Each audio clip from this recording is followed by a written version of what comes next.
Hello friends, हमारे इस YouTube channel पे आपका स्वागत है। आज इकोनॉमिक्स के जिस टॉपिक पे हम बात करने जा रहे हैं वो है लॉ ऑफ डिमांड। तो आज हम समझेंगे लॉ ऑफ डिमांड क्या होता है। तो लॉ ऑफ डिमांड को समझने के लिए सबसे पहले हम इसका डिफिनेशन देखेंगे, फिर इसका मीनिंग समझेंगे, फिर एग्जाम्पल देखेंगे और फिर इसको डायग्राम के थ्रू ही समझेंगे। तो चलिए स्टार्ट करते हैं डिफिनेशन से। डिफिनेशन क्या कहता है? Law of demand state that there is an inverse relation between the price of a commodity and its quantity demanded। मतलब जो मतलब प्राइस है किसकी, कमोडिटी की, और जो डिमांड है कमोडिटी की, दोनों के बीच कौन सा रिलेशन बताता है? Law of demand inverse relation बताता है। इन्वर्स रिलेशन का मतलब होता है अपोजिट रिलेशन बताता है। अब इसका मीनिंग देख लेते हैं और अच्छे से समझने के लिए। It means that when the price of a good falls the demand for the good rises and when price rises the demand false.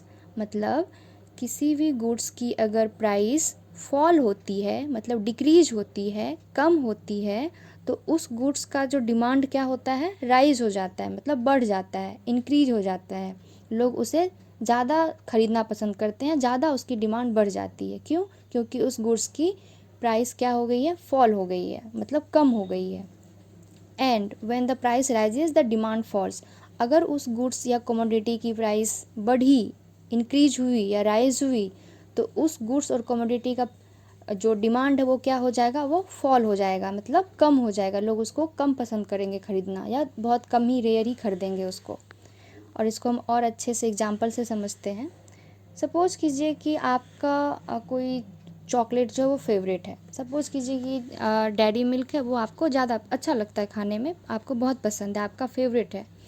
तो अभी जो आप मार्केट में एक डेयरी मिल्क ख़रीदते हो, तो सपोज़ कीजिए अराउंड उसका जो प्राइस है वो 30 रुपीज़ है। और कुछ दिन में आपको पता चला कि उस जो अभी आप 30 रुपीज़ में एक चॉकलेट ख़रीद रहे थे डेयरी मिल्क का, उसकी प्राइस क्या हो गई है? फॉल हो गई है, मतलब डिक्रीज हो गई है।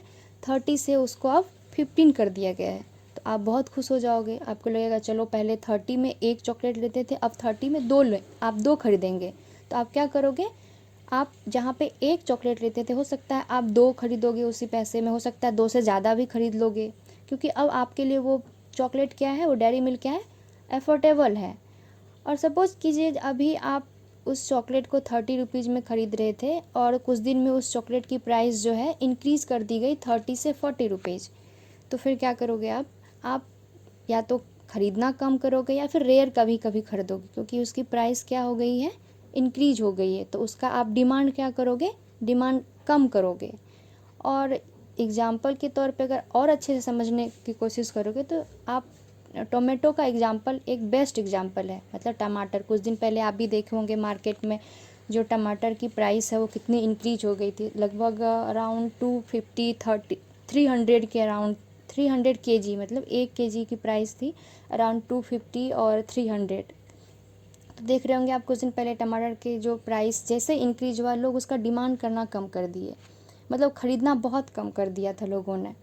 वहाँ पे मैं भी देखी थी कि जहाँ पे शॉप लगती थी इसकी टोमेटो की, वहाँ पे लोग बहुत कम रहते थे। तो क्या हो गए? जैसे ही टमाटर की प्राइस इंक्रीज हुई, उसका डिमांड क्या हो गया? फॉल हो गया। और अभी फ़िलहाल कुछ दिन पहले से ही टमाटर की प्राइस जो है वो अभी अराउंड 30 और 40 रुपीज़ केजी हो गई है। मतलब अभी जो उसकी प्राइस क्या हो गई है? डिक्रीज हो गई है, मतलब कम हो गई। तो अभी जो मैं जाती हूँ, कभी मार्केट देखती हूँ, तो अब लोग टमाटर ज़्यादा ख़रीदने लगे हैं। क्यों? क्योंकि उसकी प्राइस क्या हो गई है? उसकी प्राइस डिक्रीज हो गई है, मतलब कम हो गई है। जैसे ही टमाटर की प्राइस इंक्रीज हुई थी, लोगों ने उसका डिमांड करना कम कर दिया। और जैसे ही प्राइस अभी उसकी फॉल हुई है, कम हुई है, तो लोगों ने फिर से ख़रीदना उसको स्टार्ट कर दिया, उसकी डिमांड फिर से मार्केट में बढ़ गई है। और अगर इसको हम और अच्छे से एग्जाम्पल, मतलब डायग्राम के थ्रू समझते हैं तो और क्लियर हो जाएगा। जैसे आप देखिए, आपके सामने एक डायग्राम होगा, ग्राफ है। वाई एक्सिस पे प्राइस ऑफ गुड्स है और एक्स एक्सिस पे क्वांटिटी ऑफ, मतलब quantity demanded of good x है। तो आप जहाँ यहाँ पे देख रहे होंगे, वाई एक्सिस पे यहाँ पे जब गुड्स की प्राइस जो है वो 2 रुपये थी, तो आप उसका जो देख रहे हैं डिमांड क्या हो रहा है, उस गुड्स की 4 है, मतलब 4 गुड्स खरीद रहे हैं।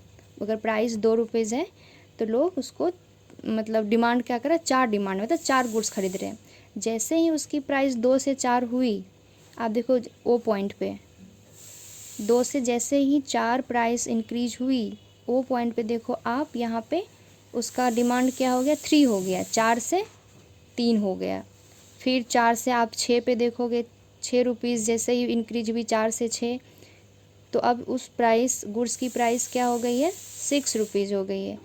तो जैसे ही 6 रुपीज़ हुई है, उसकी देखो डिमांड क्या हो गया उस गुड्स का, फिर से फॉल हो गया। अब एन पॉइंट पे देखो यहाँ पे 2 हो गई है, मतलब 6 रुपये अगर उसकी प्राइस बढ़ी तो लोग डिमांड कितना कर रहे हैं, 2 ही गुड्स खरीद रहे हैं।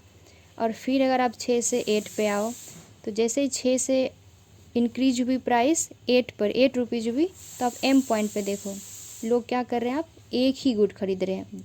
मतलब जैसे जैसे आपका प्राइस गुड्स का जैसे जैसे मार्केट में इंक्रीज हो रहा है, वैसे वैसे इसका डिमांड क्या आ रहा है, उस गुड्स का डिक्रीज हो रहा है।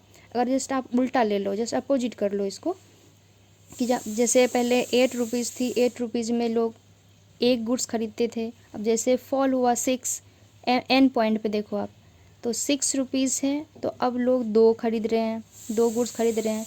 जैसे 6 से 4 हुई, 4 रुपये मतलब गुड्स की प्राइस हुई, तो अब ओ पॉइंट पे देखो आप लोग 3 गुड्स खरीद रहे हैं। जैसे और फॉल हुई, 2 पे आ गई, 2 रुपीज़ उसकी हो गई, तो अब लोग देखो यहाँ पे पी पॉइंट पे यहाँ पे 4 गुड्स खरीद रहे हैं। मतलब क्या हो गया, जो प्राइस है और जो डिमांड है गुड का, वो क्या हो रहा है, इन्वर्स रिलेशन बता रहा है कि प्राइस बढ़ी तो डिमांड डिक्रीज होगी, प्राइस डिक्रीज हुई तो डिमांड इंक्रीज होगा।